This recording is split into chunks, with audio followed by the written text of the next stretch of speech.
മക്കളെ, ഇന്നലെ രാവിലെ മുന്നിൽ അത്യാവശ്യം നല്ലൊരു പനിയുണ്ടായിരുന്നു. മോശമില്ലാത്ത രീതിയിൽ ഒരു ജലദോഷം ഉണ്ടായിരുന്നു. ഇന്നായപ്പോൾ അത് കുറച്ചും കൂടി അഗ്രിവേറ്റ് ചെയ്തു. അപ്പോൾ ഞാൻ വിചാരിച്ചു കുറച്ച് വീഡിയോസൊക്കെ നിങ്ങൾക്ക് വേണ്ടി എടുക്കാൻ പ്ലാൻ ചെയ്തിട്ടുണ്ടായിരുന്നു. അപ്പോൾ ഞാൻ വിചാരിച്ചു ഒരു കാര്യം ചെയ്യാം, ഇന്നിങ്ങനെ പോട്ടെ, ഞായറാഴ്ച റെസ്റ്റ് എടുത്തിട്ട് തിങ്കളാഴ്ച മെല്ലെ ചെയ്താൽ മതിയല്ലോ എന്നൊക്കെ വിചാരിച്ചിങ്ങനെ ഇരിക്കുകയായിരുന്നു.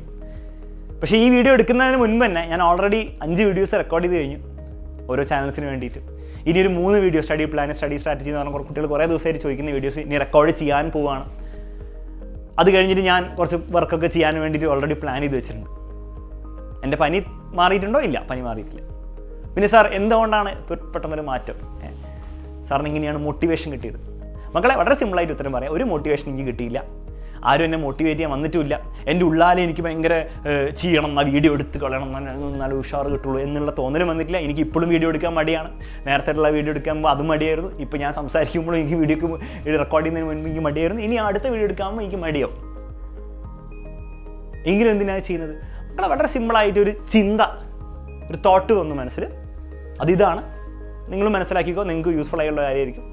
ആലോചിച്ച് ഇത്രയേ ഉള്ളൂ. ഞാൻ ഇപ്പോൾ വീഡിയോ എടുത്തില്ലെങ്കിൽ പ്രത്യേകിച്ച് ഒന്നും സംഭവിക്കാമെന്ന് പോകുന്നില്ല, അല്ലേ? നിങ്ങൾ വന്ന് ചോദിക്കാനൊന്നും പോകുന്നില്ല, അലക്സ് സാർ ഒന്നും വീഡിയോ എടുത്തില്ല എന്ന് ആരും ചോദിക്കാനൊന്നും പോകുന്നില്ല, പ്രത്യേകിച്ച് ഒന്നും സംഭവിക്കാൻ പോകുന്നില്ല. പക്ഷെ അതേസമയം ഞാൻ നിങ്ങൾക്ക് വേണ്ടിയിട്ട് കുറച്ച് കണ്ടൻറ്റൊക്കെ പ്ലാൻ ചെയ്ത് നല്ല യൂസ്ഫുൾ ആയിട്ടുള്ള കുറച്ച് സാധനങ്ങൾ ചെയ്ത് കഴിഞ്ഞാൽ ഒരു കാര്യം എനിക്ക് ഉറപ്പാണ്, അതെന്തെങ്കിലും ഉപകാരം ചെയ്യും.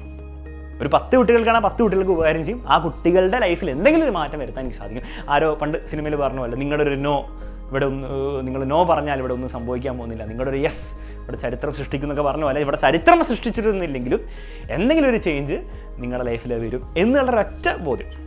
അതായത് നോ ചെയ്തില്ലെങ്കിൽ ഒന്നും സംഭവിക്കില്ല, പക്ഷെ ചെയ്താൽ എന്തെങ്കിലുമൊക്കെ സംഭവിക്കും എന്നൊരൊറ്റ ലോജിക്കിലാണ് ഞാൻ ഈ വീഡിയോ ചെയ്യാൻ റെഡിയായത്. ഇതൊക്കെ എന്തിനാണ് അവിടെ പറഞ്ഞതെന്ന് വെച്ചാൽ, മക്കളെ, നിങ്ങളുടെ പഠനത്തിൻ്റെ കാര്യം ഇങ്ങനെ തന്നെയാണ്. നിങ്ങൾ പറയും നിങ്ങൾക്ക് പഠിക്കാൻ മൂഡില്ല, മോട്ടിവേഷൻ ഇല്ല, അതില്ല, ഇതില്ല, അതില്ല, കുറേ എക്സ്ക്യൂസുകളാണ്. എൻ്റെ പോലെ തന്നെ എനിക്ക് വയ്യ, ഇത് എക്സ്ക്യൂസുകളാണ്. അപ്പോൾ അവിടെ നിങ്ങൾ 2 കാര്യം ചിന്തിച്ചാൽ മതി. നിങ്ങൾ പഠിച്ചില്ല എന്താ സംഭവിക്കുക? പ്രത്യേകിച്ചൊന്നും സംഭവിക്കുന്നുണ്ടാവില്ല. അല്ല, നിങ്ങൾ പഠിച്ചില്ല, നിങ്ങൾക്ക് മാർക്ക് ഉണ്ടാവില്ല. മാർക്കില്ല, നിങ്ങൾക്ക് വലിയൊരു കരിയറൊക്കെ ഉണ്ടാക്കാനുള്ള സാധ്യത വളരെ കുറവായിരിക്കും. എന്നാൽ നിങ്ങൾ ജീവിച്ചു പോകാൻ പറ്റുമോ? നമ്മുടെ രാജ്യം അല്ല നമ്മുടെ സ്റ്റേറ്റിൽ, കേരളത്തിലൊക്കെ നിങ്ങൾ ഭയങ്കര പഠിച്ചില്ലെങ്കിൽ പോലും നിങ്ങൾക്ക് ജീവിച്ചു പോകാൻ പറ്റും. പ്രത്യേകിച്ച് വലിയൊരു ഭീകര ലെവലിലൊന്നും എത്താൻ പറ്റുന്നുണ്ടാവില്ല, ഫിനാൻഷ്യലി എത്താൻ പറ്റുന്നുണ്ടാവില്ല, ലൈഫ് സ്റ്റൈലിൽ പറ്റുന്നുണ്ടാവില്ല, പല കാര്യങ്ങളിൽ പരിമിതി ഉണ്ടാവും. പക്ഷേ എന്നാലും ജീവിച്ചു പോകാൻ പറ്റും. പ്രത്യേകിച്ചൊന്നും സംഭവിക്കില്ല എന്നാണ് ചുരുക്കം. നേരെ മറിച്ച് നിങ്ങൾ പഠിച്ചാൽ എന്താ സംഭവിക്കുക? പഠിച്ചാൽ എന്താ സംഭവിക്കാമെന്ന് കൃത്യത്തിൽ നമുക്ക് പ്രെഡിക്റ്റ് ചെയ്യാൻ പറ്റില്ല. പക്ഷേ പഠിച്ചാൽ എന്തെങ്കിലുമൊക്കെ സംഭവിക്കും. പഠിച്ചാൽ നിങ്ങൾക്ക് നല്ല മാർക്ക് കിട്ടും. ആ നല്ല മാർക്ക് മാത്രമല്ല, ആ പഠനത്തിൽ നിങ്ങൾ പഠിക്കുമ്പോൾ നിങ്ങൾ ഉണ്ടാക്കുന്ന ക്വാളിറ്റീസ് പലതും ഉണ്ട്. അതിനെപ്പറ്റി മറ്റൊരു വീഡിയോ ഞാൻ ചർച്ച ചെയ്യാം. എന്താണല്ലോ പഠിച്ചാൽ തന്നെ, അതായത് ഫിസിക്സ് പഠിച്ചുകൊണ്ട് ഫിസിക്സ് ഉപയോഗിച്ചില്ലെങ്കിലും കുഴപ്പമില്ല, പക്ഷെ ആ പഠിക്കുന്ന ക്വാളിറ്റി എങ്ങനെ നിങ്ങളെ ഹെൽപ്പ് ചെയ്യും, അങ്ങനെ പല കാര്യങ്ങളുണ്ട്.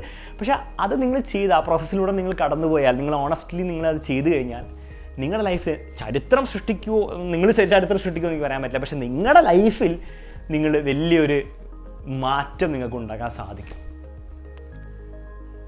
ഇനി ഇത്രയും കാര്യങ്ങൾ 2 പോസിബിലിറ്റി ഇവിടെയുള്ളൂ. ഈ 2 പോസിബിലിറ്റിയിൽ, അല്ലെ ഈ 2 ചോയ്സിൽ നിങ്ങൾക്ക് എന്താ വേണ്ടതെന്ന് നിങ്ങൾ തീരുമാനിക്കുക. ഞാൻ ഉദ്ദേശിച്ച പോയിന്റ് നിങ്ങൾക്ക് മനസ്സിലായെന്ന് വിചാരിക്കുന്നു. ഏത് തീരുമാനിക്കുന്നോ അതുപോലെ ആയിരിക്കും നിങ്ങളുടെ ലൈഫ് ഇനി മുന്നോട്ട് പോകുന്നത്. പഠിക്കണ്ട, ഒന്നും പ്രത്യേകിച്ച് സംഭവിക്കാൻ പോകുന്നുണ്ടാവില്ല. ഞാൻ പറഞ്ഞ പോലെ തന്നെ പഠിച്ചാൽ എന്തെങ്കിലുമൊക്കെ സംഭവിക്കും. അത്ര മാത്രമേ പറയാനുള്ളൂ. മറ്റൊരു വീഡിയോയിൽ വീണ്ടും കാണാം.